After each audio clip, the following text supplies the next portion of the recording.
My name is Christina Bradley. This is my response to a printed article written by one Kathleen Parker, a syndicated columnist who professes a dangerous belief in the seductive idea that there are some Americans who are better than others by virtue of their bloodlines. Ms. Parker wrote this distressing column on May 14, 2008. It was published in the Jewish World Review and then picked up by over 300 outlets.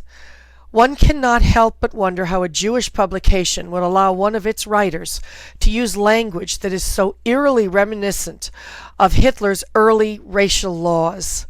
The oh-so-white Miss Parker uses language that is disturbingly familiar, especially when she defends the inherent superiority and patriotism of, quote, full-blooded Americans, unquote, of European descent. The article is entitled Getting Bubba.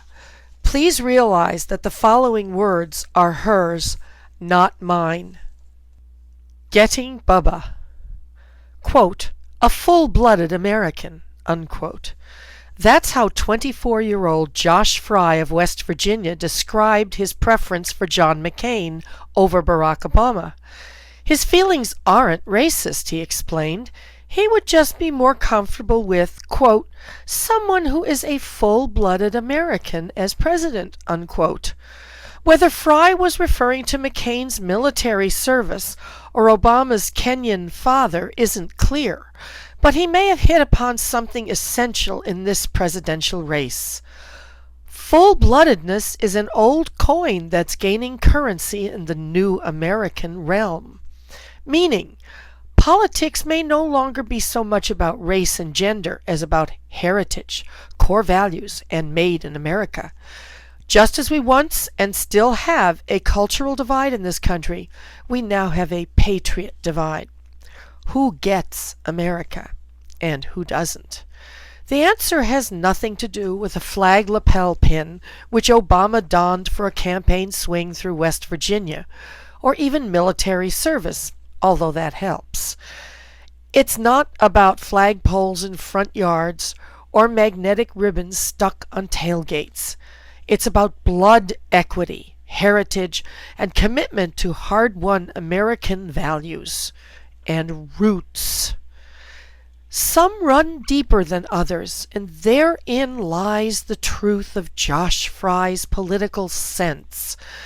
In a country that is rapidly changing demographically, and where new neighbors may have arrived last year, not last century, there is a very real sense that once upon a time America is getting lost in the dash to diversity. We love to boast that we are a nation of immigrants, and we are. But there's a different sense of America among those who trace their bloodlines back through generations of sacrifice. Contributing to the growing unease among yesterday's Americans is the failure of the federal government to deal with the illegal immigration fiasco. It isn't necessarily racist or nativist to worry about what these new demographics mean to the larger American story.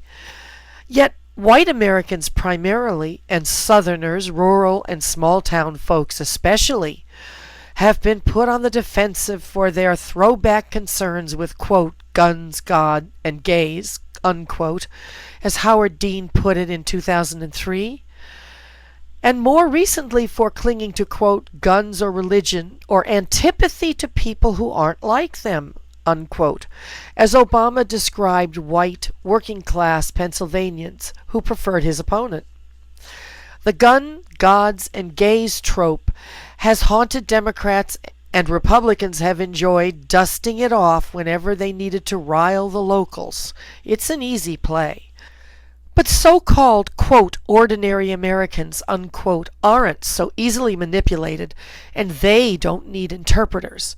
They can spot a poser a mile off, and they have a hound's nose for snootiness.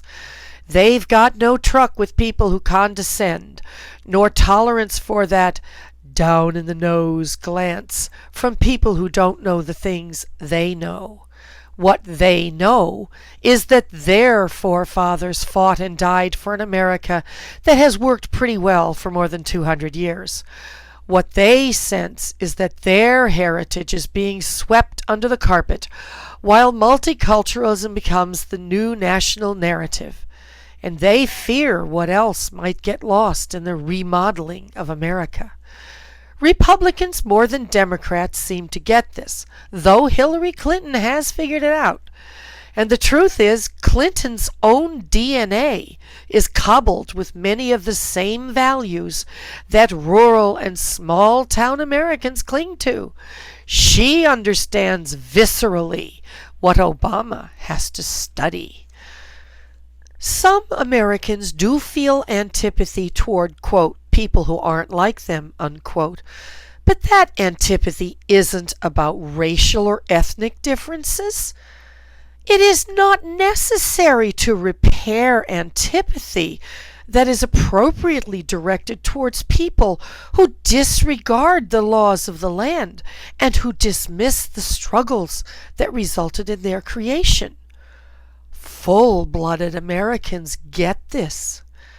Those who hope to lead the nation better get it soon. That ends Miss Parker's diatribe. Pretty grim. Just so you know that she's wrong, here are some old photographs of my southern roots. I proudly trace my lineage, my quote-unquote bloodline, if you will, to the state of Kentucky in the late 1790s. These are pictures of Richard Craig, born in 1795. He married 5 women and fathered 6 children. One of his relatives, it's rumored, was Elijah Craig, who, it's believed, invented bourbon. You see, according to Miss Parker, because of this ancestry, I am inherently more patriotic and have, quote-unquote, sacrificed more for America than, let's say, the Indian tribes whose blood was shed in such a torrent during the westward expansion of white Europeans.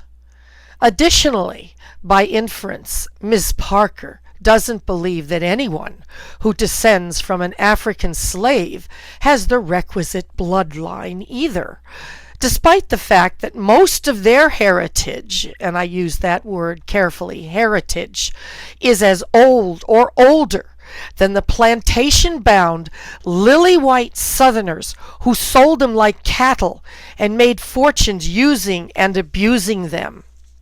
I say right now that Kathleen Parker is advocating a dead and desiccated view of the world. Let me tell you in no uncertain terms that I find her Southern elitism nauseating. My Southern ethnic roots make me no better and no worse than any other American, and give me no more or less a claim to wisdom or patriotism than anyone else. I support Senator Barack Obama. As far as I'm concerned, we don't need no more stinking racists in this country.